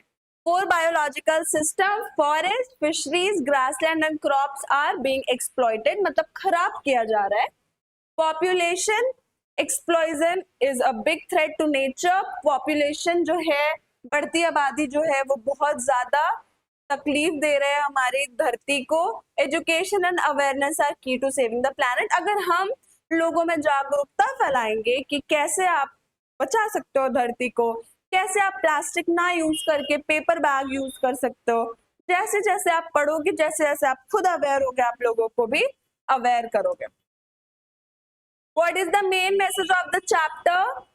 The earth is sick and needs care. हमारी धरती बीमार है और उसको केयर की जरूरत है। ग्रीन मूवमेंट कब स्टार्ट हुआ? 1972। इस चैप्टर से जो भी 5 क्वेश्चन इंपॉर्टेंट है वो हम आपको करा रहे हैं, ठीक है। Green movement started in 1972। Awareness फैलाते हैं कि कैसे हम लोगों को धरती बचाना है, एनवायरमेंट बचाना है। Which of the following is not one of the 4 biological system?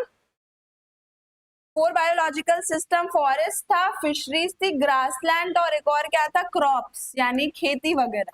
Oceans नहीं था, ठीक है, तो इसका आंसर हो जाएगा oceans. According to the chapter, humans are now considered as trustees of the earth, यानी जो देख रेख करते हैं, जो केयर टेकर होते हैं, ठीक है। What is sustainable development? जो meeting present needs without harming the future, यानी जिस चीज का हम लोगों को जरूरत है हम उसका यूज करते हैं, बट हम फ्यूचर को हार्म नहीं करते, ठीक है। हमें रोड बनाना है तो हम रोड बनाएंगे, बट डिफॉरेस्टेशन नहीं करेंगे। तो सस्टेनेबल डेवलपमेंट यही होता है। नेक्स्ट हमारा चैप्टर है द एडवेंचर। लास्ट के 2 चैप्टर बचे जो बहुत इंपॉर्टेंट है, और जितने इंपॉर्टेंट क्वेश्चन है हम आपको वही कराएंगे। ऑथर का नाम है जयंत, ठीक है। थीम क्या है स्टोरी का? Science fiction, alternate history, parallel universe, imagination. ये स्टोरी थोड़ा हमारे समझ के थोड़ा दूर है, ठीक है। ये स्टोरी पैरेलल यूनिवर्स के बारे में बताया जा रहा है कि हो सकता है इस यूनिवर्स में हम आपको पढ़ा रहे हैं, पर पैरेलल यूनिवर्स में आप में से कोई हमको पढ़ा रहा हो, मे बी हमारा रोल एक्सचेंज हो, मे बी जो इस यूनिवर्स में गरीब है वो पैरेलल यूनिवर्स में अमीर हो, ऐसा फिजिक्स का थोड़ा मान्यता है। ये चैप्टर उसी पे बेस्ड है। आइए देखते हैं। प्रोफेसर गायटोंडे एक हिस्ट्री प्रोफेसर है जो पुणे से बॉम्बे जा रहे होते हैं। बहुत इंपॉर्टेंट पहले लाइन में कि प्रोफेसर गायटोंडे किस सब्जेक्ट के प्रोफेसर है, तो हिस्ट्री के प्रोफेसर है। वो कहां से कहां जा रहे होते हैं, तो वो पुणे से बॉम्बे यानी आज के टाइम का मुंबई जा रहे होते हैं।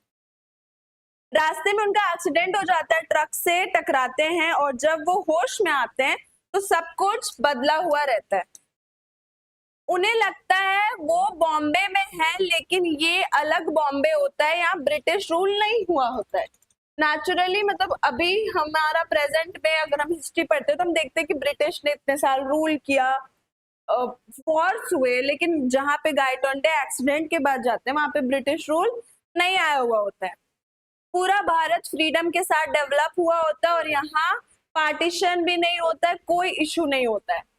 प्रोफेसर को ये समझ आता है कि वो एक अल्टरनेट रियलिटी में आ गए हैं जहां अंग्रेजों ने 1857 के बाद सरेंडर कर दिया और इंडिया इंडिपेंडेंट हो गया। यहाँ पे गायटोंडे जो पैरेलल यूनिवर्स में गए हैं वो 1857 में ही ब्रिटिशर्स बाय बाय बोल के चले जाते हैं और इंडिया इंडिपेंडेंट कंट्री बन जाता है। वो बहुत अच्छे से डेवलप करता है। ये अल्टरनेट वर्ल्ड ज्यादा पीसफुल, डेवलप्ड और यूनाइटेड होता है।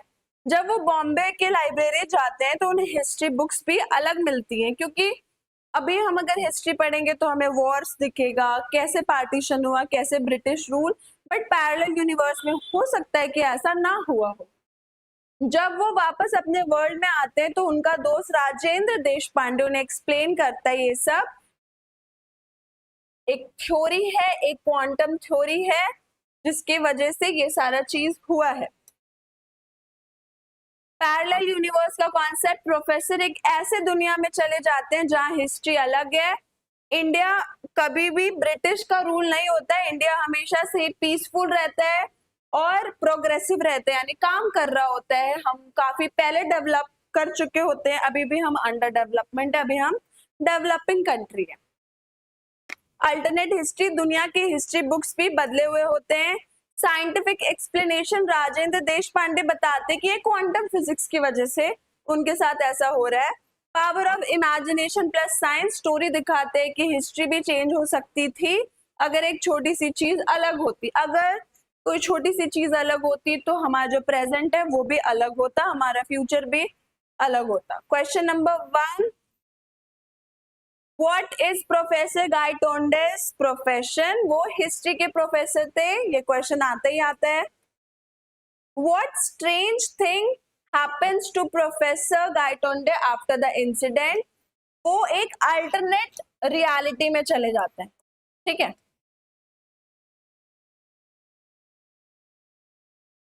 In the alternate world what happened in the battle of Panipat? क्या होता है, मराठा जीत जाते हैं। अल्टरनेट वर्ल्ड में बैटल ऑफ पानीपत में मराठा जीत जाते हैं, ठीक है। In that version of history Maratha defeated the Afghans and changed India's future, but reality में अभी क्या हो जाता है, अफगान जीते हैं, मराठास हार जाते हैं। What theory is used to explain the experience? Quantum theory. Who explains the scientific reason behind professor Gaitonde experience? Rajendra Deshpande, जो उनके फ्रेंड रहते हैं, वो उनको एक्सप्लेन करते कि ये सब कुछ क्वांटम फिजिक्स के वजह से उनको फील हो रहा है। नेक्स्ट हमारा लास्ट चैप्टर है सिल्क रोड। सिल्क रोड का जितना भी इंपॉर्टेंट क्वेश्चंस है वो हम देखेंगे। अगर आपको ये पीडीएफ चाहिए तो आप YPY पाठशाला में जाके पीडीएफ डाउनलोड कर सकते हो। और जितना भी आज का इम्पोर्टेंट क्वेश्चन था ये हमारा लिटरेचर पे था। आप हम मेरा प्रीवियस वीडियोस देखोगे तो उसमें हमने इम्पोर्टेंट क्वेश्चंस कराया है, मॉडल्स को थोड़ा सा एक्सप्लेन किया है एक क्वेश्चन के थ्रू, थोड़ा सा टेंस को एक्सप्लेन किया है। बट आज हम ये देखेंगे और थोड़ा सा हम आपको टेंस का भी कुछ कुछ इंट्रोडक्शन दे देंगे, तो वीडियो में बने रहिएगा। सिल्क रोड का ऑथर है Nick Middleton. Travel, culture, adventure ये बारे में है ये स्टोरी, ठीक है। राइटर निक एक स्पिरिचुअल जर्नी पर जा रहे होते हैं तिब्बत में, माउंट कैलाश में कोरा के लिए। कोरा का मतलब क्या होता है? जब जैसे कोई मंदिर है, हम उसका चारों तरफ चक्कर लगा रहे हैं ना, उसको हम कोरा बोलते हैं। इस चैप्टर में एक और वर्ड यूज हुआ है, सरकमएम्बुलेशन, ठीक है, परिक्रमा करना। कोरा का मतलब परिक्रमा करना। उनका सफर सिल्क रोड के रूट से होता है, एक पुरानी ट्रेडिंग रूट जो एशिया से काफी रीजन्स को जोड़ता है। जर्नी स्टार्ट होती है राबू से, उनके साथ एक लोकल ड्राइवर सेतन और गाइड डैनियल भी होते हैं। रास्ते में राइटर को बैरन माउंटेन, स्नो कवर्ड पाथ और थिन एयर का एक्सपीरियंस होता है। कैसे वो माउंट कैलाश जा रहे होते हैं, उनका स्टार्टिंग जर्नी क्या है उसके बारे में बताया, कौन कौन थे उनके साथ उनके बारे में बताया। ये छोटा छोटा डिटेल्स बहुत इंपॉर्टेंट है। उनका एम होता है दर्शन पहुंचना, जहां पे माउंट कैलाश का कोरा स्टार्ट होता है, यानी जो परिक्रमा है माउंट कैलाश का वहां से स्टार्ट होता है। रास्ते में राइटर को एल्टीट्यूड सिकनेस भी होता है, लेकिन उनका ड्राइवर सेतन उनका ध्यान रखता है। एल्टीट्यूड सिकनेस मतलब जब भी आप हाइट पे जाते हो तो वहां पे जो प्रेशर है, उनका दबाव की वजह से सांस नहीं आने लगता है, तो उनको वही प्रॉब्लम होता है। राइटर को Tibetan culture, monk, spiritual life और नेचुरल ब्यूटी देखने का मौका मिलता है। तिब्बतियन कल्चर यानी तिब्बत का कल्चर, जो वहाँ पे मॉन्क्स रहते हैं, जो लोग पूजा पाठ करते हैं वहाँ पे, उनका वो देखते हैं। स्पिरिचुअल लाइफ यानी भक्ति, पूजा पाठ, नेचुरल ब्यूटी, कितना सुंदर है तिब्बत, ये सब देखने का मौका मिलता है। दर्शन पहुंचने के बाद उन्हें एक पिलग्रिम नॉर्बू मिलता है, जो उनके साथ कोरा कंप्लीट करने का प्लान बनाता है। ये बहुत इंपॉर्टेंट है कि उनको कौन मिलता है कोरा के लिए, तो Norbu. Spiritual journey to mount Kailash through Tibet via silk road, ठीक है। कौन कौन इनके साथ जाते हैं? इनका ड्राइवर सेतन, दानियल और नॉर्बू भी उनके साथ जुड़ जाते हैं बाद में। हार्श नेचुरल कंडीशन, बर्फ है, बहुत ज्यादा ठंडा और बहुत ज्यादा ऊंचाई की वजह से वो लोग बीमार पड़ जाते हैं। पीसफुल कल्चर है वहां पे, भगवान का बहुत ही पीसफुल कल्चर है वहां पे। जो भी प्रैक्टिसेस होता है, रिलीजियस प्रैक्टिसेस, उनके बारे में वो लोग देखते हैं। ट्रैवल में क्या क्या चैलेंज आते हैं, उनको हेल्थ इश्यू आते हैं, उनको एल्टीट्यूड से प्रॉब्लम हो जाता है, और लोकल लाइफस्टाइल देखते हैं, रास्ता बहुत ही ज्यादा टफ होता है। Cultural understanding through experience, not just book. वो खुद से एक्सपीरियंस करते हैं, किताब पढ़ के एक्सपीरियंस नहीं करते हैं, वो खुद से एक्सपीरियंस करते हैं। What was the main purpose of author journey? तो उनको क्या करना था? उनको माउंट कैलाश का पूरा करना था, यानी परिक्रमा करना था। सर्कमएम्बुलेशन इज द वर्ड, ये बहुत इंपॉर्टेंट है, ठीक है। ये देखो, सर्कमएम्बुलेशन ऑप्शन में अगर सर्कमएम्बुलेशन रहा तो इसका मतलब है परिक्रमा करना, कोरा करना। Who was this son? The author's friend, local driver, guide, वो एक ड्राइवर था, ठीक है, local Tibetan driver and guide.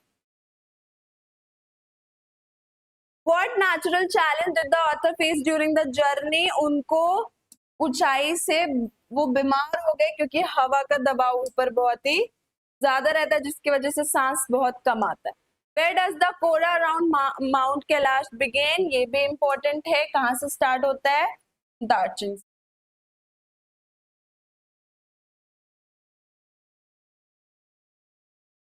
Norbu कौन थे? नॉर्बू बाद में जुड़ जाते हैं, और ये भी एक तिब्बतियन अकेडमिक एंड पिलग्रिम के थे, जो चाहते हैं कि ये भी कोरा करे, ठीक है। Norbu plan to join the authors for the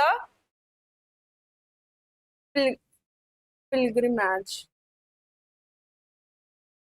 ये हमारा सारा चैप्टर समरी के साथ साथ इम्पोर्टेंट क्वेश्चंस था। अगर आज का वीडियो और जितने भी अभी एग्जाम पॉइंट ऑफ व्यू से जितना भी वीडियो हम बनाए, अगर आप वो वीडियोस देखते हो तो कल का एग्जाम बहुत सही जाने वाला है। अभी अभी आपका 10-15 नंबर फिक्स हो गया है कि कल के एग्जाम में आ रहा है। बाकी आपका पैसेज है। पैसेज का बहुत ही सिंपल सा रूल हम आपको एक्सप्लेन कर देते हैं, जो कि हम पहले भी एक्सप्लेन किए। बड़ा पैसेज है और सिर्फ 5 क्वेश्चंस है। आपके पास 2 ऑप्शन है, या तो आप पैसेज पढ़ के जो जो इंपॉर्टेंट लगे उसको अंडरलाइन कर दो, या तो सबसे पहले आप 5 क्वेश्चन को रीड करो, ऑप्शन रीड करो फटाफट। तो जब आप पैसेज पढ़ने जाओगे ना तो आपको खुद ही समझ आ जाएगा कि ये पॉइंट हम क्वेश्चन में देख के इसको अंडरलाइन कर देते हैं। 2 तरीके से आपका टाइम भी बच जाएगा और पैसेज भी सॉल्व हो जाएगा। 5 क्वेश्चन है, इसलिए आप आराम से स्टार्ट करना लिटरेचर वाले पार्ट से, ग्रामर वाले पार्ट से। एंड का 10 मिनट 15 मिनट आप पैसेज पे दे सकते हो। सिर्फ 5 क्वेश्चन, इसलिए 5-6 मिनट से ज्यादा इसमें आपको नहीं देना है, क्योंकि काफी इजी रहेगा। एक बार में आपको रीड करना है, अंडरलाइन करना है और डायरेक्ट आंसर से ऑप्शन से मैच करना है। किस किस वर्ड का ध्यान देना है वो हम आपको बताते हैं। नॉट वर्ड का ध्यान दीजिएगा, क्या पता क्वेश्चन में can not, could not, not लिखा हो। अवॉइड वर्ड का ध्यान और रखिएगा कि अवॉइड तो नहीं लिखा है कि हमें क्या चीज अवॉइड करना है, क्या चीज पे फोकस करना है, वो नहीं है, क्या चीज अवॉइड करना है। ठीक है, नॉट, अवॉइड, इस टाइप का कुछ जो वर्ड्स रहेगा, not written in the poem या not written in the passage, इस वर्ड पे ध्यान दीजिएगा। हमने नोट मेकिंग देखा है। नोट मेकिंग में क्या इंपॉर्टेंट होता है, एब्रिविएशंस इंपॉर्टेंट होता है। हमें लॉन्ग पॉइंट्स को शॉर्ट में लिखना होता है, मेन आइडियाज लिखना होता है। आप बेसिकली वो समझो कि कैसे आप नोट्स बनाते हो कोई भी सब्जेक्ट का पूरा एनसीईआरटी तो आप उतारते नहीं हो, आप सिर्फ और सिर्फ मेन पॉइंट्स लिखते हो। वही वैसे ही है नोट मेकिंग सबके लिए। चैप्टर में भी जो हमारा सिलेबस है उसमें भी नोट मेकिंग यही है। समरी में क्या होता है, समरी में हम कोई भी बड़ा चैप्टर को छोटा करके लिखते हैं, जैसे आज मैंने किया, और हम सिर्फ मेन आइडियाज लिखते हैं। जैसे चैप्टर्स में हम आपको बताए ना कि 1922 इंपॉर्टेंट है, 2005 इंपॉर्टेंट है, ऐसे करके बस आप मेन आइडियाज लिखते हो समरीज में। ठीक है, लेटर में क्या होता है, लेटर राइटिंग में 2 तरीके का लेटर होता है, फॉर्मल, इनफॉर्मल। फॉर्मल हम लिखते हैं ऑफिशियल चीजों के लिए, जैसे हम अपने प्रिंसिपल को लिख रहे हैं, अपने टीचर को लिख रहे हैं, या कुछ ऑफिस में भेजना है, या एडिटर को लिख रहे हैं न्यूज़पेपर में डालने के लिए। इनफॉर्मल यानी भाई बहन, मम्मी पापा, चाचा चाची, इनको हम इनफॉर्मल लेटर भेजते हैं। इसमें हम रिस्पेक्टेड सर या मैम से स्टार्ट करेंगे और लास्ट में क्या लिखेंगे, योर सिंसियरली।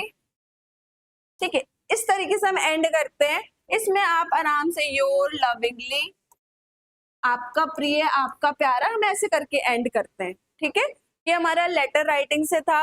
हम एडिटर को लेटर क्यों लिखते हैं, ताकि वो न्यूज़पेपर में हमारा रिपोर्ट, जो हम जिस कंप्लेन से या किसी चीज के बारे में उनको लेटर लिख रहे हैं, तो वो न्यूज़पेपर में वो चीज डालें। ठीक है, ये हमारा लेटर से था। रिपोर्ट राइटिंग क्या होता है,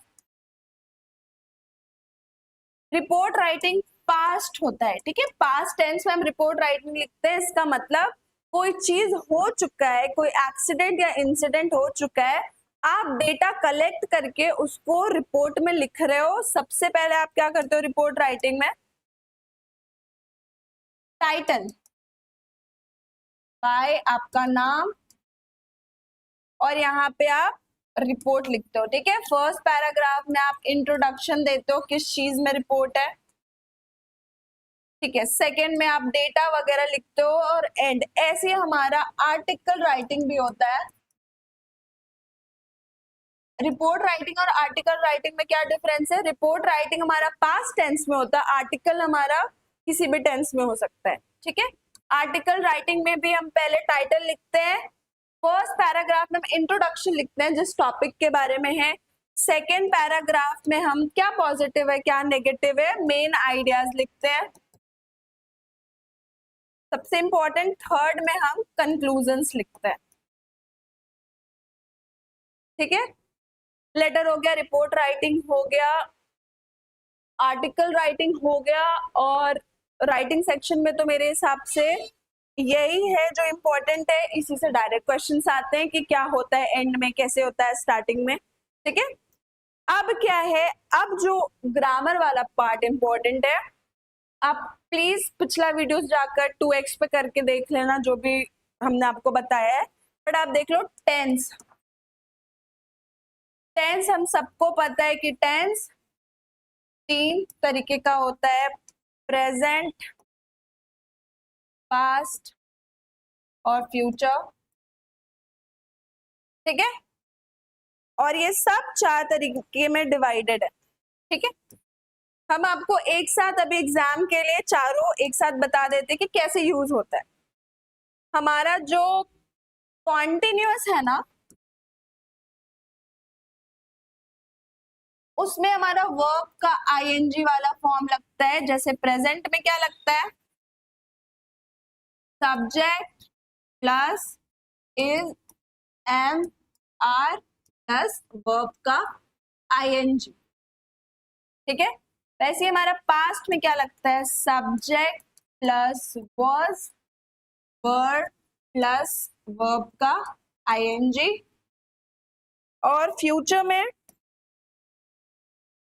सब्जेक्ट प्लस विल बी या फिर शैल बी प्लस वर्ब का आईएनजी वाला फॉर्म। ये कॉन्टिन्यूअस है। कॉन्टिन्यूअस का मतलब कोई चीज चल रहा है। प्रेजेंट कॉन्टिन्यूअस यानी प्रेजेंट में चल रहा है, पास्ट कॉन्टिन्यूअस यानी पास्ट में चल रहा था, और फ्यूचर कॉन्टिन्यूअस का मतलब फ्यूचर में चल रहा होगा। ये हमारा कॉन्टिन्यूअस है। परफेक्ट क्या होता है, परफेक्ट प्रेजेंट परफेक्ट क्या होता है, प्रेजेंट परफेक्ट में हम subject plus has have use करते हैं प्लस वर्ब का पास्ट वाला फॉर्म, जैसे she has completed her work, ठीक है, ईडी वाला फॉर्म। सेम पास्ट में सब्जेक्ट प्लस हैड, और फ्यूचर में subject plus have plus verb का ईडी वाला फॉर्म, जो हमारा पास्ट वाला फॉर्म है। ये हमारा परफेक्ट है, ठीक है। कोई काम प्रेजेंट में स्टार्ट हुआ, प्रेजेंट में खत्म हो गया, कोई काम पास्ट में स्टार्ट हुआ, चला और खत्म हो गया, और फ्यूचर में कोई काम स्टार्ट होगा, खत्म हो गया होगा। कोई काम मतलब बस सिंपल है कि she has completed her work, यानी हो सकता है उसने आज स्टार्ट किया, आज उसने कंप्लीट कर लिया, इस मोमेंट उसने कंप्लीट कर लिया। पास्ट का मतलब उसने she had completed her work, यानी उसने उस टाइम पे काम खत्म कर लिया था। और फ्यूचर में शी विल या फिर shall have completed her work, यानी हो सकता है आप बोलोगे कि 2026 में हम अपना 12th कंप्लीट कर लेंगे, तो ये हमारा पास्ट फ्यूचर परफेक्ट में आ जाएगा, ठीक है। आई विल या shall, I will have completed my work, ठीक है, इन द फ्यूचर जब भी आप करोगे। ये हमारा टेंस था। एक और चीज इसमें इंपॉर्टेंट है, परफेक्ट कॉन्टिन्यूअस। परफेक्ट कॉन्टिन्यूअस एक ट्रिक बस ये है कि कॉन्टिन्यूअस का मतलब होता है आईएनजी वाला वर्ब, ठीक है। परफेक्ट कॉन्टिन्यूअस का मतलब हैज, हैव के साथ बीन लगेगा, ठीक है। वैसे ही पास्ट का हैड के साथ बीन लगेगा, और फ्यूचर का हैव के साथ भी, विल या शैल हैव के साथ। ये प्रेजेंट, ये वाला पास्ट, और ये वाला फ्यूचर। और टाइम रहता तो और अच्छे से आप लोगों को हम ये एक्सप्लेन करते, बट एग्जाम में बस इतना इंपॉर्टेंट है, आपको पता होना चाहिए कि कौन सा टेंस है। मॉडल्स हम लोग पिछले क्लास में कंप्लीट कर रहे हैं। कंप्लीट क्या, थोड़ा सा समरी हम आपको बताएं कि कितने तरीके का मॉडल्स होता है और कब कब यूज होता है। तो बेस्ट ऑफ लक आप लोगों को कल के एग्जाम के लिए। अच्छे से एग्जाम आप दीजिए, बिल्कुल पेशेंस के साथ, बिल्कुल काम होकर आपको एग्जाम देना है। किसी भी वर्ड, किसी भी क्वेश्चन का मतलब ना समझ आए तो आपको पहले ऑप्शंस कट करने के, ये नहीं होगा, ये नहीं होगा, ये नहीं होगा, तो आपको इजी होगा फाइंड आउट करने में। तो कल मिलते हैं एनालिसिस के साथ क्वेश्चन पेपर का। Thank you so much.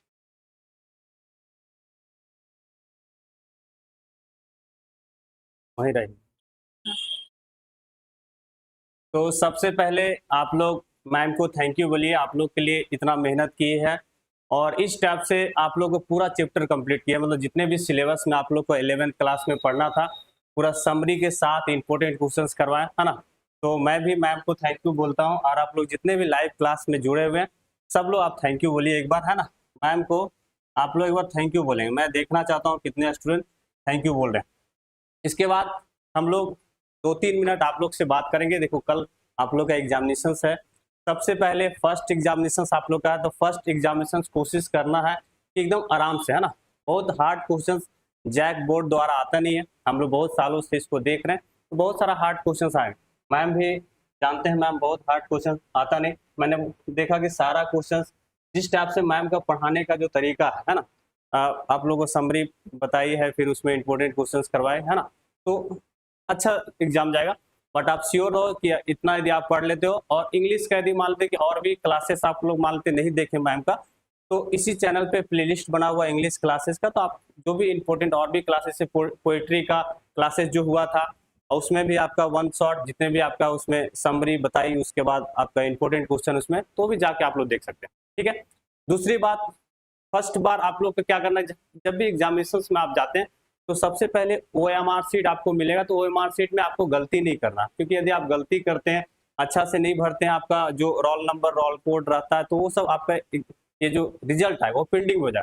इसीलिए आप लोग सबसे पहले क्या करना है कि आप एग्जामिनेशन हॉल में जा रहे पूरा मतलब फ्री माइंड से जाना, मतलब कुछ आपको टेंशन लेके नहीं जाना, क्योंकि मैंने आपको फिर बोल रहे हैं कि जैक के द्वारा जो क्वेश्चन पूछा जाता वो बहुत ही आसान है ना। आप जो भी कहानी आपने पढ़ा, जो भी आप ये जैसे आपका जो भी ये मतलब ये आपका कहने का मतलब जो भी पैसेज है वो आपका आसान रहे, तो आप आराम से कर सकते हैं, ठीक है, कोई दिक्कत नहीं। बाकी रही आप जो OMR शीट है, जैसे मैंने जो ऑफलाइन क्लासेस में आप पढ़ रहे थे तो मैंने आपको प्रैक्टिस करवाया, बाकी आप लोग आराम से भरिएगा। जैसे एक बार ऐसा नहीं कि 40 क्वेश्चन आपका रहेगा, क्या मैम 40 क्वेश्चन से दे रहेगा तो डायरेक्ट आपको 1 से 40 नहीं भरना, जैसे 1 से लेके हाँ 1 से 5 पहले भरना है, पैसेज पढ़ना है, फिर जो ग्रामर वाला पार्ट है वो देखना है, उस पर लिटरेचर वाला आपको भरना है। पहले ही पेन से आपको सर्कल मत कर देना, हो सकता है लास्ट में आपको याद आ जाए, तो आप आराम से पहले स्लो टिक करेंगे, उसके बाद एंड में 10 मिनट आप रखना है आपको, ताकि आप एंड में अच्छे से सर्कल कंप्लीट कर पाओ। हाँ